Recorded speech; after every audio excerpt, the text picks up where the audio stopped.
Now recently on one of my photography courses here in Brisbane, somebody asked me the question, what's the deal with raw images? If they're so amazing, why aren't cameras set to record raw images by default rather than JPEGs? Which I thought was an interesting question. Now I shoot exclusively raw images, yet this video is called Why You Should Not Shoot Raw. So what's that all about? Hope you're going to stick around and find out.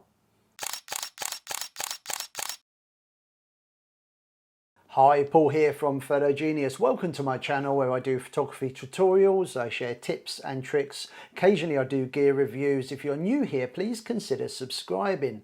Now 3 years ago I put together a video called RAW versus JPEG, which is best for you.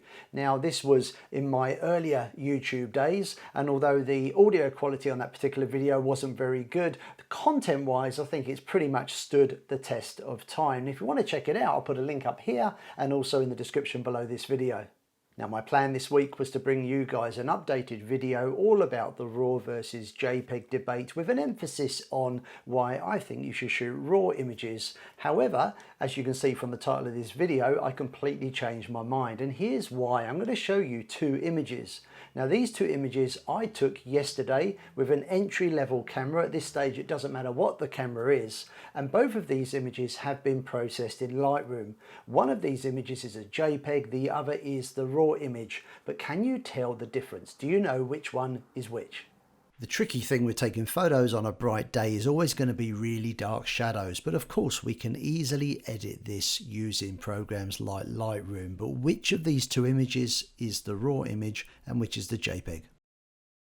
Now these images were taken in the middle of the day, which is a time of day that I typically avoid because it's very bright here in Brisbane, the light is very harsh and it's certainly not photo friendly. But I wasn't worried because I was shooting JPEG and RAW images, and I knew that I could take the RAW image, put it into Lightroom and recover highlight detail and bring out details in the shadows. That's what RAW processing is all about. But what I wasn't prepared for was how good the JPEG image would also look. So I'm now going to bring those images back, and in a second I'm going to reveal which is which, and I want you to post in the comments below whether you got it right or not. So which of these is a JPEG, which is the RAW image? Tell me, did you get it right? Now I want to show you some more images, and I'd really love to know in the comments below, how many did you get right? Can you spot the difference between the JPEG and the RAW image? So I've been shooting some images over the last couple of weeks in both the JPEG and RAW mode on my camera, editing the images in Lightroom. I'd love to know how many you got right, but I'd also love to know, do you shoot RAW images or are you happy with JPEGs?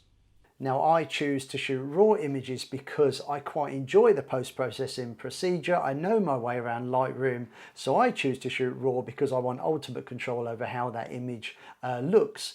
But it is not for everyone, and that's the whole point of putting this video together. I often feel that people feel pressured to shoot RAW images just because a photographer like me says it's the way to go. It's not for everybody.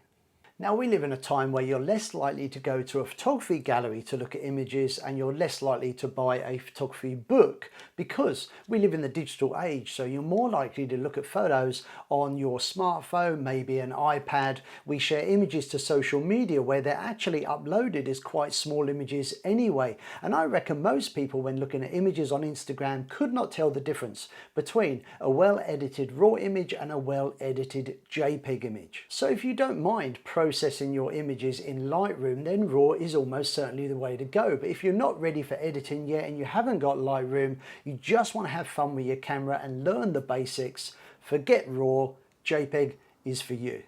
Now if you're not sure if you're shooting JPEG or RAW images, or you want to make a change but you're not sure how to do it, I'm going to quickly show you how it's done on a Canon camera and a Nikon camera. The Q button on the back of a Canon camera allows us to make changes to the settings. Press the Q button. Using the 4 buttons here, you can move around and select the option you wish to change. I'm going to select image quality, press set, and here we have on the top row our JPEG options, and here at the bottom you'll see the RAW options. The number in the corner in the brackets indicates how many images we can take on this memory card. Now here we have large options, medium and small. So if we select medium, the file size is now smaller, so the number of images we can record on the card goes up. And of course, if we select small images, the resolution is not so good, but the number of images increases. Now with RAW images, the number of images on the card will decrease massively because the RAW files are much bigger.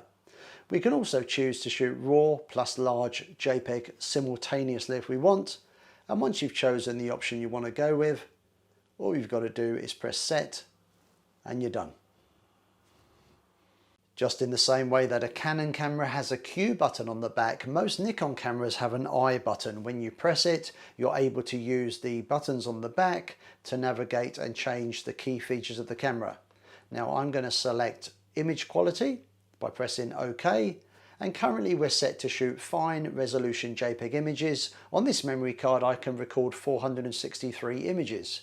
If I change that to normal, the image quality might drop, but the number of images increases. And if we go to basic, which is the lowest option, we can now shoot a lot more images, but of course the image quality is nowhere near as good. Now, just like the Canon camera, we also have the RAW option, plus we can shoot RAW plus fine JPEG simultaneously if we wish. Choose the option you want, press OK, and you're done. Now, to wrap things up, one final point if you do choose to shoot JPEGs is to really make sure you try and nail your exposure in camera, because a JPEG file is a bit less forgiving than a RAW file. So really pick and choose the time of day you're taking your pictures. The last light of the day, the golden hour, the first light of day is always good. Try and avoid the middle of the day, and love overcast days. Overcast days are great because the light is soft. You don't get really harsh highlights and really dark shadows. So have fun shooting JPEGs. Don't forget, if you want to know even more about the pros and cons of RAW versus JPEG, I've done a separate video on it. You'll find the link in the description below this video. If you've enjoyed the video, please give us a thumbs up, consider subscribing to my channel, and down below you can leave your questions, comments and suggestions. I'll see you again sometime soon. See ya. Bye.